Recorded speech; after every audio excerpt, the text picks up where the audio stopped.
Imagine a professional football club spending more than 20 years playing in a stadium with an entire stand missing and still having to fight just to build a new one. That is the reality for Oxford United, a club that has been a tenant in their own home since 2001, paying rent to a landlord who threatened to shut them down 5 separate times, watching commercial revenue disappear into someone else's pocket, and playing in a 3-sided stadium that was never finished from the day it opened. For years, the dream of a new ground felt permanently out of reach. Sites were blocked, planning battles dragged on, and the clock on their lease kept ticking with no solution in sight. But now, something extraordinary is finally happening. Full planning permission has been granted. A 250-year lease has been secured. And the club is preparing to build one of the most environmentally advanced football stadiums in the United Kingdom, designed by the same architects behind the 2022 World Cup final venue. This is the full story of Oxford United's new stadium, and it begins with a ground that was never truly finished in the first place. Oxford United played at the Manor Ground for 76 years, but by the mid-1990s, the Taylor Report forced every English club to convert to all-seater stadiums, and the Manor Ground simply could not be done. A brand new stadium was the only option. Construction started in 1996 and stopped almost immediately when contractors were not paid.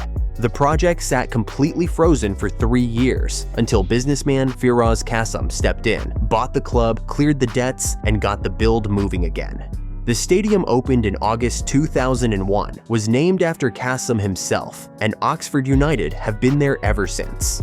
But the stadium that opened had a serious problem. Only 3 stands were built. The 4th stand, behind the west goal, was left completely unbuilt to cut costs, because by the time it opened, Oxford had been relegated to the 4th division and attendances could not justify it. The plan was always to complete it later. Over 20 years later, that stand still does not exist. Wind howls through the open end on match days, atmosphere bleeds out, and the Kassem Stadium has looked and felt permanently unfinished since the day it opened. One Oxford fan summed it up perfectly in a public consultation. The stadium never felt like a home, and the club deserved so much better. Then came the ownership problem. When Kassem sold the football club in 2006, he kept the stadium. Oxford United became tenants in their own home, paying around £1 million a year in rent to a landlord with no obligation to invest a single penny back. In 2008, the club tried to buy the stadium outright. The asking price was £13 million, well above any independent valuation, and the deal went nowhere. Meanwhile, the supporters were so frustrated with the situation, they unofficially renamed it the United Stadium in protest. The name never stuck. The problem did. The relationship then collapsed entirely. Between 2018 and 2019, Kassem's company issued multiple winding up petitions against Oxford United over unpaid stadium rent, a legal threat that could have shut the club down entirely. Each petition was resolved before reaching court, but the damage was permanent. By 2019, Oxford United's own directors were publicly admitting they needed to find a new home.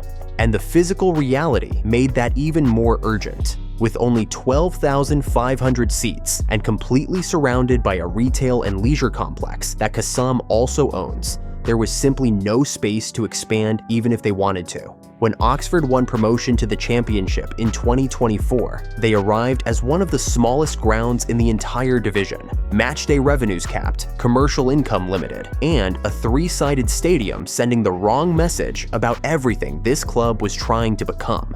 The lease deadline made everything non-negotiable. The original agreement expires in 2026. A short-term extension to 2028 was agreed in May 2025, but only on the strict condition that planning permission for a new stadium was granted.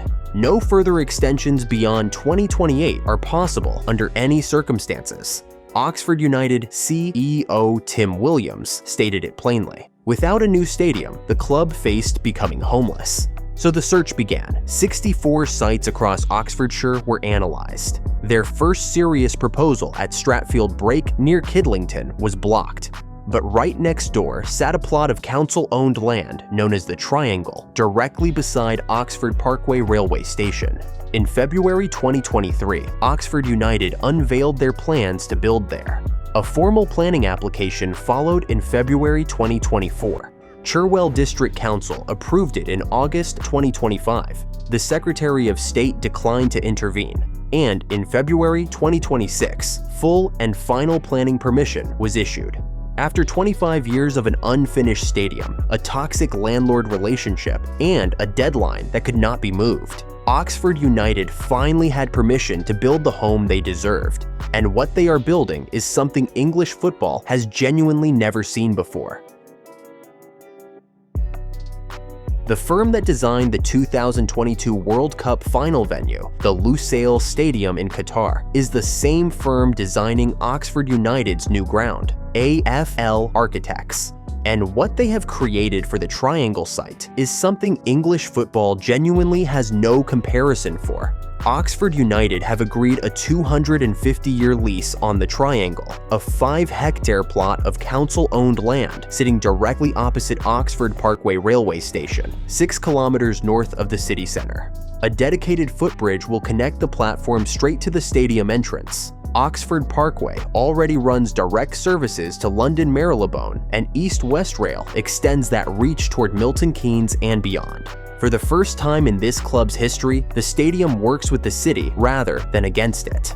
The stadium holds 16,000 seats, a 28% increase on the Kassum's 12,500. Inside a fully enclosed rectangular bowl with rounded corners and a continuous roofline wrapping all 4 stands. No open end, no gaping hole where a 4th stand should have been for 20 years. For a fan base that spent over 2 decades watching football in a permanently unfinished ground, that image alone is worth a wait. But none of that is the most historic thing about this stadium. Oxford United's new ground is designed to be one of the first football stadiums in the United Kingdom to operate entirely on electric power, with no gas connection anywhere on the site. Thousands of square meters of solar panels will cover the roof, dramatically reducing the stadium's environmental impact. The club has also signed the UN Sports for Climate Action framework, committing to cut carbon emissions in half by 2030 and reach net zero by 2040. A championship club setting the environmental benchmark for the entire sport. Then there is the commercial picture, and this is where everything changes for Oxford United permanently. Plans include a hotel, restaurant spaces, and a major conference and events center, making it one of the largest purpose-built events venues in Oxfordshire. At the Kassum, every commercial operation surrounding the ground was owned and controlled by Faroka Group, and Oxford United saw none of that revenue. But at the Triangle, every booking and every event generates income that goes directly back into the football club for the first time in their history. And there is one detail that almost every piece of coverage about this project has missed entirely. The new stadium will also provide a permanent home for Oxford United women, something the Kassum Stadium was never able to offer. Both teams, one home from day one. There is also something quietly emotional written into the exterior that most people will walk straight past. The entrance gateway on the Oxford roadside has been deliberately modeled on the original entrance gate of the manor ground, the home Oxford United left behind in 2001. A brand new stadium built entirely for the future, with one considered nod back to where this club came from. But all of this comes with a price tag that raises a very serious question. What does it actually cost, and what genuinely happens to Oxford United if any part of this goes wrong? Here is the answer, and it is more complicated than anyone expected. The club has confirmed it anticipates investing over £100 million in the construction of the stadium alone, with total project costs, including the hotel, conference center, and wider development, estimated at between £130 and £150 million. Every single penny of that is being funded privately, through a combination of shareholder equity and longer-term funding sources. The timeline is where the pressure becomes genuinely uncomfortable. Construction is expected to begin in 2026 and take around 18 months, targeting completion in time for the 2028 to 2029 season. The Kassum Stadium lease expires in June 2028, with both parties confirming on record that no further extensions are possible under any circumstances. That window is tight, there is almost no room for delays, budget overruns, or complications of any kind without serious consequences. Because without a new stadium ready in time, Oxford United have nowhere to play home football at all. And the club is already paying before a single brick has been laid. As part of the planning agreement, Oxford United have committed £5.1 million toward local infrastructure, station upgrades at Oxford Parkway, contributions toward reopening the Cowley branch line, and a dedicated mobility hub. Not optional extras, legally binding commitments that form part of the planning permission itself. But the biggest threat to the entire project is not the cost or the timeline. A local group called Friends of Stratfield Break, who campaigned against the stadium throughout the planning process, have launched a fundraising campaign targeting £50,000 to finance a judicial review of the planning decision. And here is the detail that makes this genuinely significant. A judicial review does not examine whether the stadium is a good idea. It examines whether Cherwell District Council followed the correct legal process in approving it. The council leader David Hingley has stated publicly that the process was detailed, thorough, and carried out in full accordance with all existing procedures. But until that legal challenge is formally resolved, a real cloud of uncertainty hangs over a project that Oxford United simply cannot afford to lose. Because what this stadium means for this club's future is impossible to overstate. Right now, Oxford United are a championship club operating out of a 12,500 seat ground they do not own. Matchday revenues capped, commercial income controlled by someone else, and a lease ticking down to zero. A 16,000-seat stadium they own and control, with a hotel, conference center, and commercial facilities generating revenue 7 days a week, changes every single part of that picture. Every sold-out match day, every conference booking, every hotel stay goes directly back into the football club. For the first time in over 20 years, Oxford United would have a financial foundation genuinely capable of supporting real sustained ambition on the pitch. The planning permission is signed. The legal agreements are in place. Construction is ready to begin. A club that spent decades paying rent to a landlord who threatened to wind them up, watching commercial revenue disappear into someone else's pocket, and playing in a stadium that was never finished, is now on the verge of building something entirely their own.